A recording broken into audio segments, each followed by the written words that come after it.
Sean ustedes muy bienvenidos a las cápsulas de educación turística de la Secretaría de Turismo de la Ciudad de México. En esta ocasión, para tomar el curso Historia, Fe y Tradición, Turismo Religioso. Mi nombre es Sergio Miguel Palma Peniche y estoy al frente de la marca City Explorer, que es una marca registrada de Saint-Tropez Operadora. Fundamos esta empresa en el año 2004, o sea, tenemos ya 21 años de operación, básicamente con la idea de dar a conocer y de poder ofertar productos de turismo cultural. Pensamos que la vocación turística de la ciudad y del país es básicamente el turismo cultural. También tenemos especialidad en el turismo religioso, que como ustedes saben es parte de este turismo cultural, lo que nos ha llevado también a crear una serie de productos en turismo religioso que han sido muy exitosos. Por lo que se refiere al aspecto de turismo cultural, lo que vemos básicamente son las ciudades mexicanas Patrimonio Mundial de nuestro país. Que bueno, hay muchísimo que ver aquí, hay muchísimo que aprender e incluso también vemos dentro de la cercanía del área de influencia de estas ciudades todo lo que se refiere al aspecto inmaterial, a patrimonio inmaterial y a otras declaratorias ante la UNESCO también, con la que nos ha distinguido la organización a nuestro país. Nuestro país es inmensamente rico, entonces, bueno, tiene muchísimo que ofertar, desde gastronomía, artesanía, folclore, su propio urbanismo, su arquitectura, su pintura, su escultura. Es todo el contenido de nuestros tours en estos circuitos. Y lo tenemos hecho de esta manera precisamente para que geográficamente no resulten recorridos sumamente cansados para nuestros turistas. Por otra parte, hemos desarrollado también circuitos en los que vamos visitando los santuarios marianos más importantes de nuestro país. Como ustedes saben, nuestro país es más mariano y guadalupano que cristiano. Entonces, por ahí ha sido el enfoque en el aspecto religioso, sin olvidar también que hay algunos otros santuarios muy importantes que también vemos, que no son necesariamente marianos, pero también están incluidos dentro de la ruta por la devoción que representan, por el número de fieles que las visitan.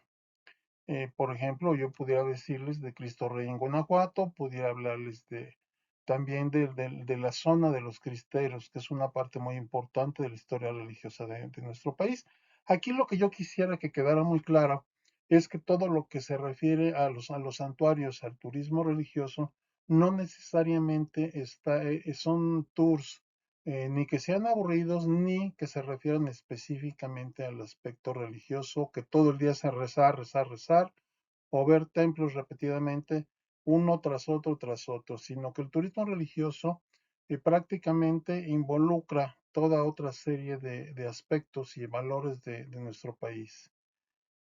Aquí vamos a ver cuáles son las principales rutas que estamos manejando actualmente y que han sido muy exitosas.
En nuestro país prácticamente no se le ha dado la importancia que requiere el turismo religioso. En muchas otras partes del mundo, en muchas otras ciudades, incluso hay lugares, hay localidades que viven específicamente de lo que produce el turismo religioso. Hay una mala percepción aquí en donde se afirma que el turismo religioso es un turismo que no genera una derrama económica. No hay nada más equivocado que esto.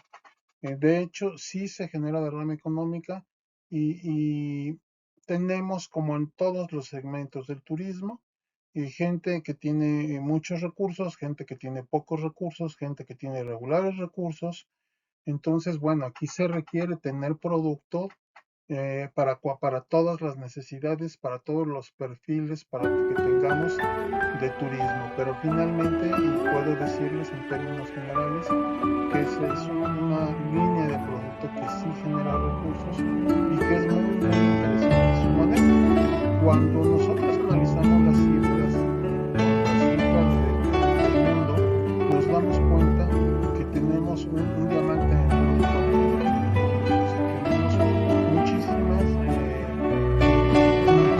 aspectos que podemos ofertar al mundo, muchas piezas únicas, muchos sitios únicos también, y que bueno, pues es muy importante, es indispensable que tratemos el desarrollo turístico, tratemos de comercializar esta línea de producto.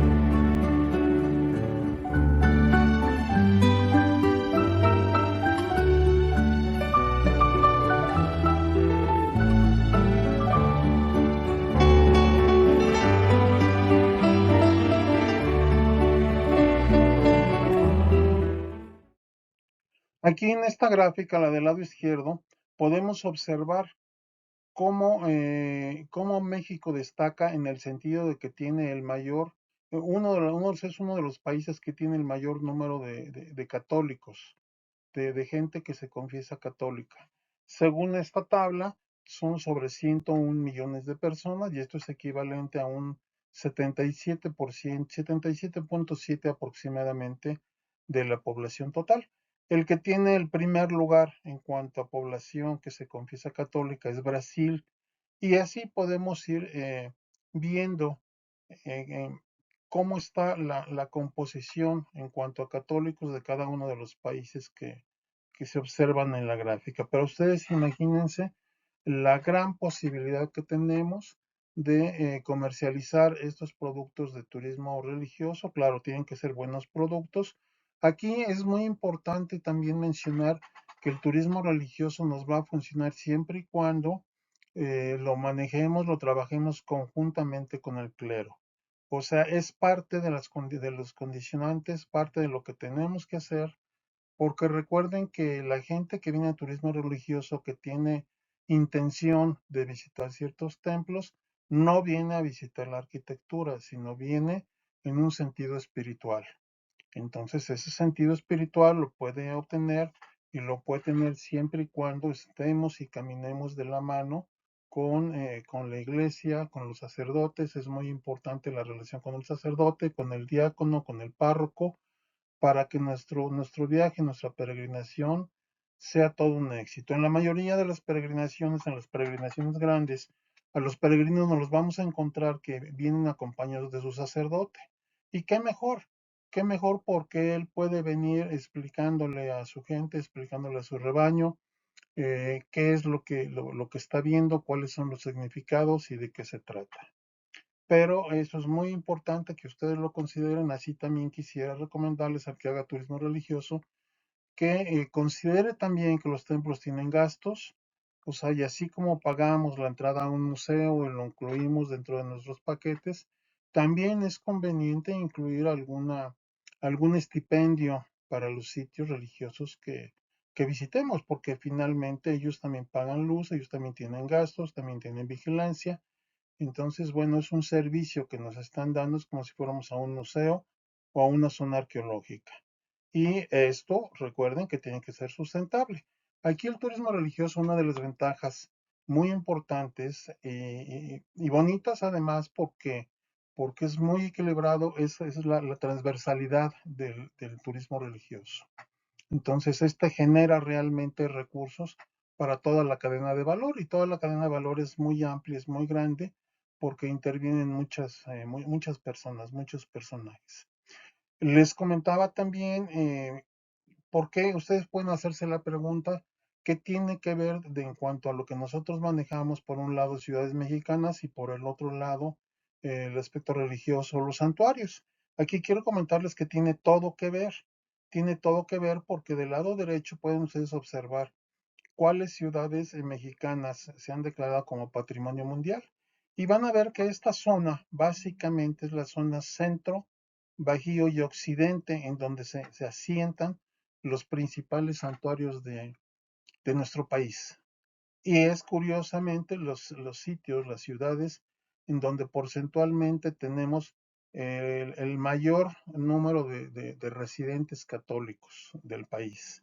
Y eso tiene una explicación muy sencilla.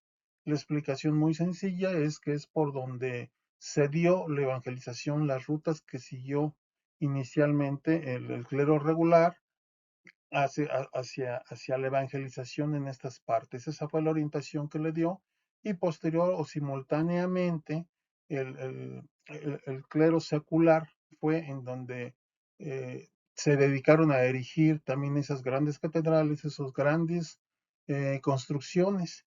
Y esto de alguna manera también les va a dar a ustedes la pauta para entender por qué el turismo religioso es parte del turismo cultural.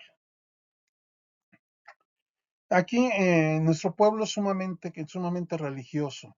Basta que recordemos en nuestra mítica peregrinación mexica, que sale de algún lugar llamado Aztlán, eh, en busca de la tierra prometida. Sale en 1150 y viene guiada por su dios Huitzilopochtli, que le dicen dónde se va a ir haciendo las escalas, en donde se van a detener, donde van a permanecer determinado tiempo, hasta que finalmente encuentran la tierra prometida. Y la tierra prometida la encuentran con el águila parada sobre el nopal, como se los había pues como lo había previsto su dios Huitzilopochtli, y es el lugar en donde se asientan. Y eso es donde fundan México Tenochtitlan, que curiosamente acabamos de cumplir los 700 años de fundación de México Tenochtitlan, y que adecuadamente se celebró con un evento, se sigue celebrando, pero el evento al que me refiero fue el videomapping denominado Memoria Luminosa 3,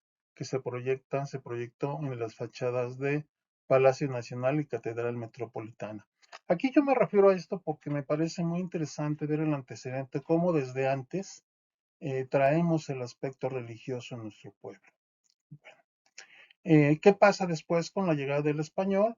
Pues ya se da el sincretismo entre la cultura europea y la cultura prehispánica. Y la trae todo esto, da como resultado el sincretismo por la evangelización y por la migración proveniente también de algunas otras partes del país. Como ustedes recordarán, a la Ciudad de México siempre hemos tenido una migración muy intensa, y esto ha permitido o ha fomentado que se cree que tengamos actualmente toda una fascinante plataforma multicultural, porque tenemos aquí cultura sintetizada de muchas partes del país. Como ustedes saben, pues la Ciudad de México es la casa de todos y todos son bienvenidos. Entonces esto se manifiesta actualmente incluso en sus 16 alcaldías, y en donde aglutinamos los 8 millones de habitantes de la ciudad, y si consideramos la zona metropolitana, pues estamos hablando de 21 millones de personas. Este amalgamamiento ha producido una cultura muy interesante. Y hace un momento me refería la riqueza del turismo religioso. ¿Por qué me refiero y por qué digo y por qué estoy afirmando que el turismo religioso es un turismo cultural tan rico? Eh, para mi gusto es el turismo cultural, la categoría del turismo cultural más rico que hay, y en donde requerimos también mayor estudio y guías más preparados.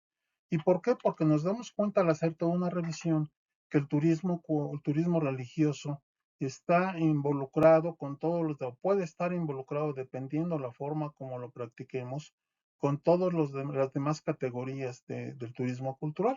Tiene que ver, por ejemplo, con el turismo arqueológico, tiene que ver con el turismo arquitectónico. ¿Por qué arqueológico? Porque finalmente si vemos y partimos de nuestras construcciones prehispánicas, nos vamos a dar cuenta que está relacionado también con la llegada del europeo y cómo cambia esto y cómo se transforma esto en la arquitectura conventual, que fue finalmente, fueron soluciones didácticas para poder evangelizar.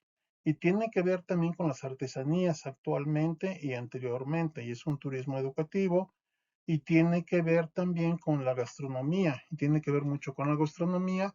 Recordemos, por ejemplo, qué sucede con toda la cocina conventual de Puebla, y en fin, tiene que ver con todas las categorías del turismo cultural. Por eso, para mi gusto, el turismo religioso es el turismo más importante, más completo del turismo cultural.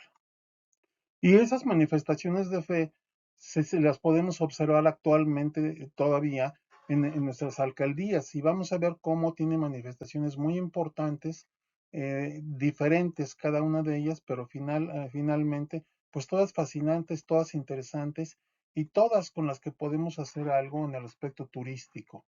Algunas de las manifestaciones de fe más importantes que podemos encontrar en nuestra ciudad, pues es la Basílica de Guadalupe. Ese 12 de diciembre, en donde se celebra el acontecimiento de las apariciones de la Virgen de Guadalupe, en que recibimos 20 millones de peregrinos o un poco más, lo cual sitúa a la Basílica de Guadalupe como el santuario más visitado del mundo. Y si nos vamos a otra alcaldía, que es la alcaldía de Iztapalapa, también vamos a ver que en Semana Santa tenemos una representación de la pasión y muerte de Cristo con 2 millones de participantes. Esto es inaudito, es increíble, es un evento pues bellísimo, muy conmovedor, pero además he de decirles que esto se realiza desde el siglo XIX y participa únicamente gente de Iztapalapa, y no han permitido de ninguna manera que los apoyen para, para, para sus diálogos, para sus escenografías, sino son únicamente es hermético y ellos mismos lo realizan todo esto. Es algo impresionante. Si tengan la oportunidad de ir, váyanlo a conocer.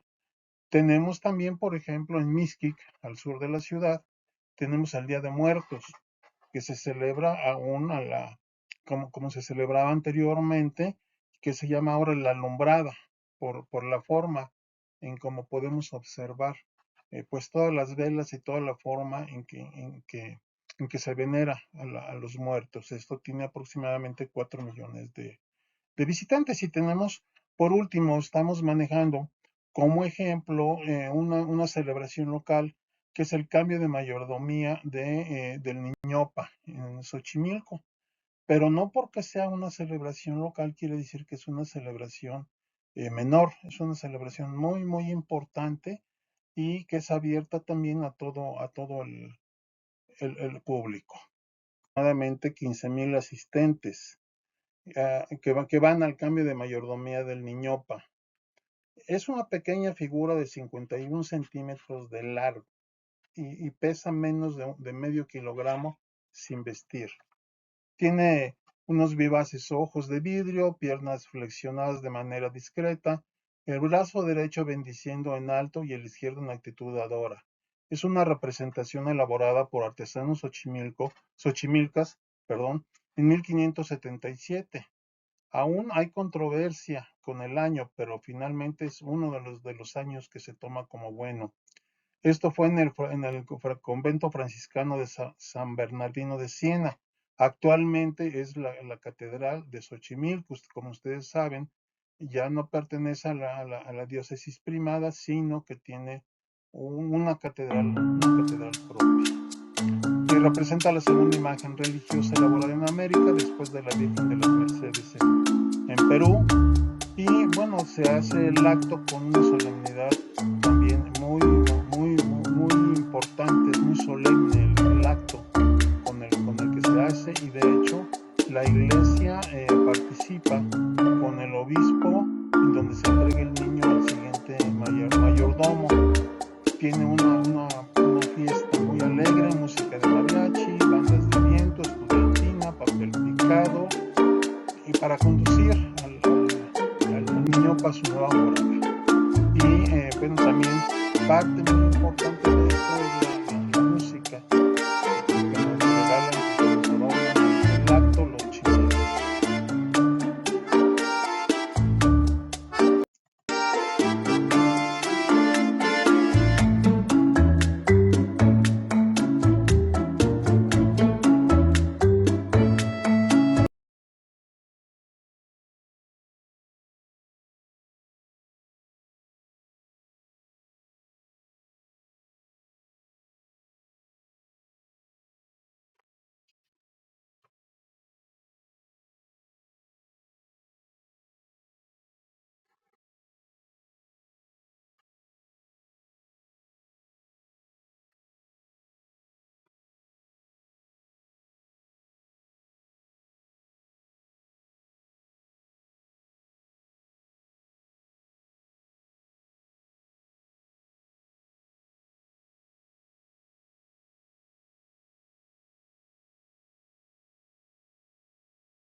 El niñopa está elaborado en madera colorín.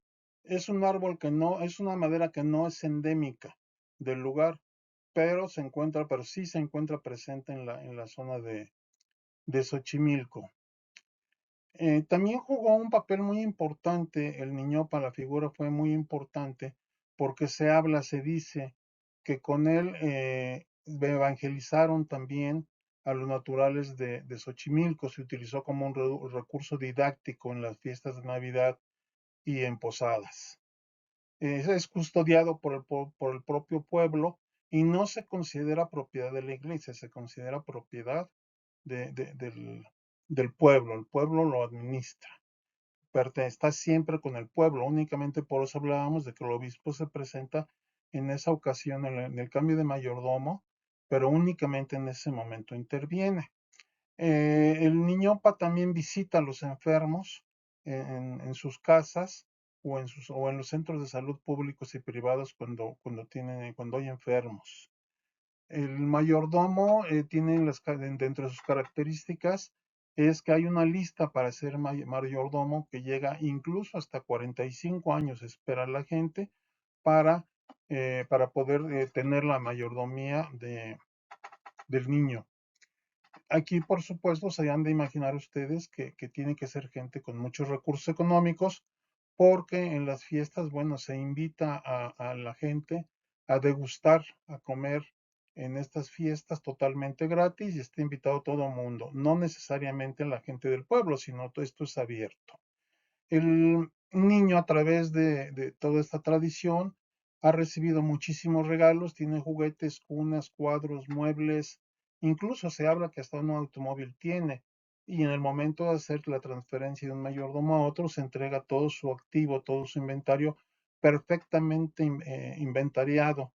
Y se parece ser que tiene algo así como 5,000 ropones. Se dice también que el niñopa cuando se enoja o cuando está muy contento cambia de color su tez, porque su tez original es de color rosa. Aquí podemos observar del lado izquierdo lo que es el templo y del lado derecho un retablo que es único en México. De hecho, nada más quedan a la fecha 3 retablos de estos en el país. Es una cosa maravillosa también. Ahora vamos a pasar a ver un video que nos ejemplifica, nos platica un poco más de todo esto. Es un video de nosotros, de la compañía de nosotros, que hemos hecho y pues que es un poco más gráfica que lo que les estoy platicando. Pero aquí la idea es platicar un poco sobre los eventos que tenemos en las alcaldías, como habíamos dicho inicialmente, y pusimos de ejemplo 4. Y por otro lado, que también esto es turismo religioso, que aquí puede hacerse turismo religioso con todo esto, porque se presta, porque además es una fiesta tradicional, es una fiesta que no se detiene, sino que es continua, y a la vez estamos utilizando el arte. A través del arte se hacen las evangelizaciones, porque vemos este retablo, y que así lo utilizaron los conquistadores. Entonces, bueno, la presentación involucra toda una serie de aspectos, y sobre todo la de sembrar la inquietud en ustedes de la riqueza que tenemos en nuestra ciudad y de todo lo que podemos ofrecer. O sea, esto va muy diferente y muy allá de lo que conocemos como Xochimilco. Y así como esto podemos encontrar muchos atractivos en nuestra ciudad.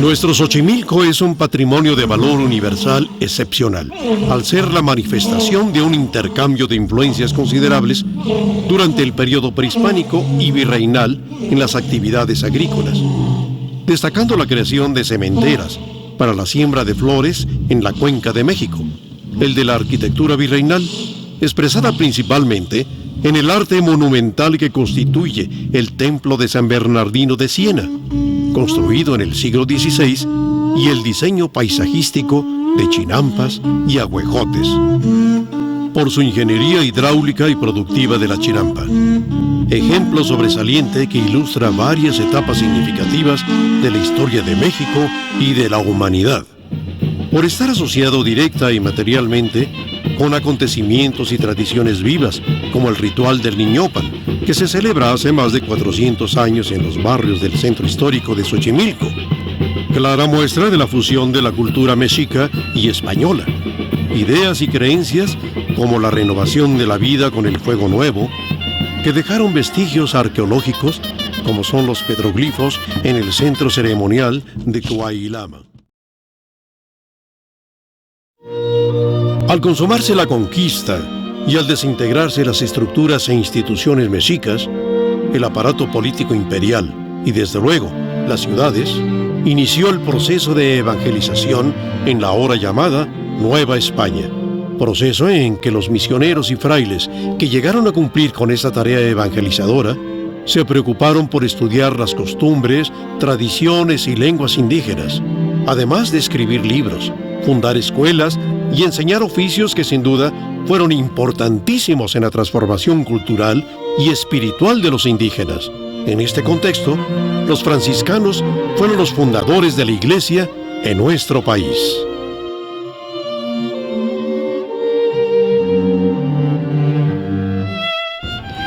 Bien, inmediatamente después de la conquista militar, vamos a comenzar con la conquista religiosa.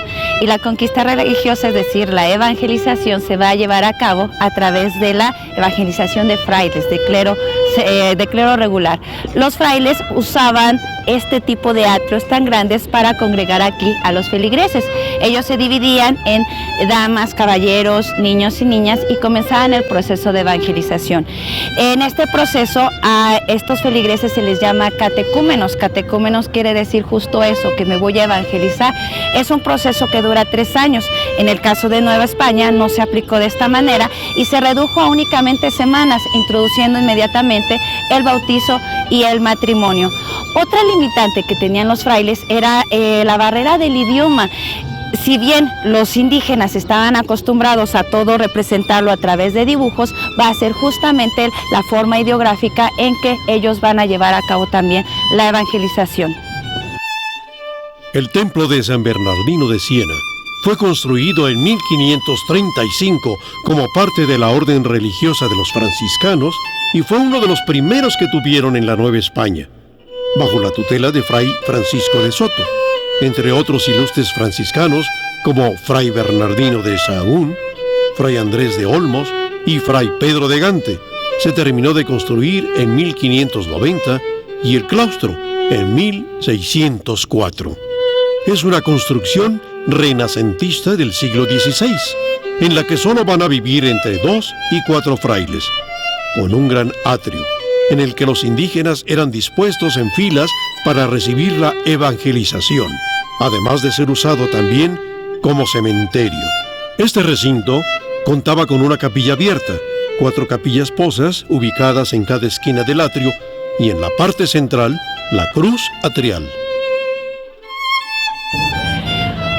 Los indígenas estaban acostumbrados a hacer sus rituales, sus oraciones, sus ceremonias religiosas en espacios abiertos y para ello ellos usaban lo que nosotros llamamos hoy pirámides. Ellos estaban acostumbrados a los espacios al aire libre, a estar en comunión con la naturaleza. Entonces vienen los frailes y ellos nos construyen una iglesia, un templo cerrado, cosa que ellos no podían entender. Es por eso que los primeros procesos de evangelización, los primeros rezos se llevan a cabo en los espacios al aire libre.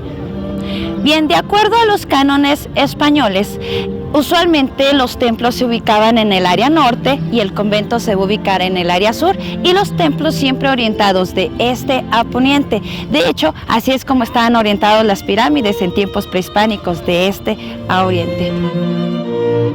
En nuestro país, actualmente solo existen 3 retablos originales del siglo XVI. 2 se encuentran en el estado de Puebla y el otro tenemos el privilegio de admirarlo en este templo de San Bernardino de Siena, en Xochimilco, joya del arte virreinal. Bien, estamos en este momento frente a la obra más importante de todo el complejo conventual. Estamos dentro del templo y vamos a encontrar aquí un altar, un retablo que data del siglo XVI. En México únicamente tenemos 3 retablos originales del siglo XVI. La talla es una talla en madera cubierta por láminas muy delgadas de oro. A esta técnica se le llama estofado. Exactamente en la parte central vamos a encontrar la imagen del santo patrono de Xochimilco, es la de San Bernardino de Siena, y de hecho, bueno, la iglesia está dedicada a este santo. Para nosotros leer un retablo, nosotros dividimos el panel en secciones. Si nosotros lo viéramos de manera horizontal, vemos que el retablo presenta 4 cuerpos y si vemos la separación de las columnas, está dividido en 7 calles. Entonces, vamos a hablar de los elementos más importantes. En la parte central tenemos a San Bernardino de Siena. Abajo de él, una imagen de Jesucristo, y esta imagen de Jesucristo no es propia del siglo XVI. Es la única pieza que dentro del retablo no es propia del siglo XVI. Ahora bien, si nosotros vemos la decoración en columnas, tenemos en la parte más baja, en el primer cuerpo, un orden dórico, continúa un jónico, un corintio y un compuesto en la parte final. También tenemos la imagen en la calle central, arriba de San Bernardino de Siena, a la Inmaculada Concepción de María. Bien, ahora nos ubicamos en la parte sur del espacio conventual, justamente en el convento, que es el espacio que estamos viendo alrededor.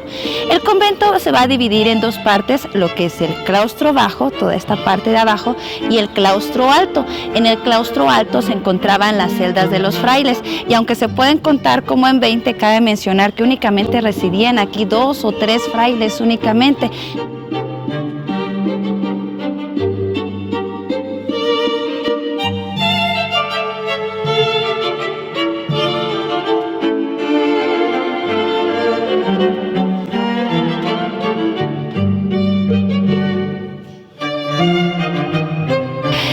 Otro elemento más es la fuente que siempre encontramos al centro y usualmente ya no se conservan. Usualmente vamos a encontrar 4 árboles de naranjo en las esquinas. Bien, detrás del convento siempre encontrábamos la huerta. Ellos introducen en estas huertas plantas, frutas, vegetales de España y también adaptan a estos huertos las de aquí, las de la Nueva España. Y esto va a servir para alimentarse ellos mismos y también para alimentar a la gente necesitada. En el convento de San Bernardino de Siena se enseñó por primera vez el latín, y para el siglo XIX se construyó la primera escuela formal de Xochimilco. La mayor parte de las construcciones del siglo XVI van a tener este aspecto como fortaleza. Esto tiene una función defensiva y los conventos no van a ser la excepción. Esto se debió a los enfrentamientos que había entre españoles e indígenas y los sacerdotes resuelven el problema con estas construcciones tan fuertes, tan altas, tan gruesas, utilizando contrafuertes y también almenas.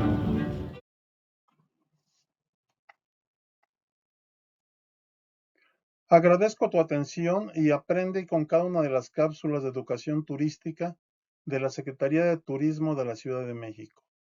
Hasta pronto.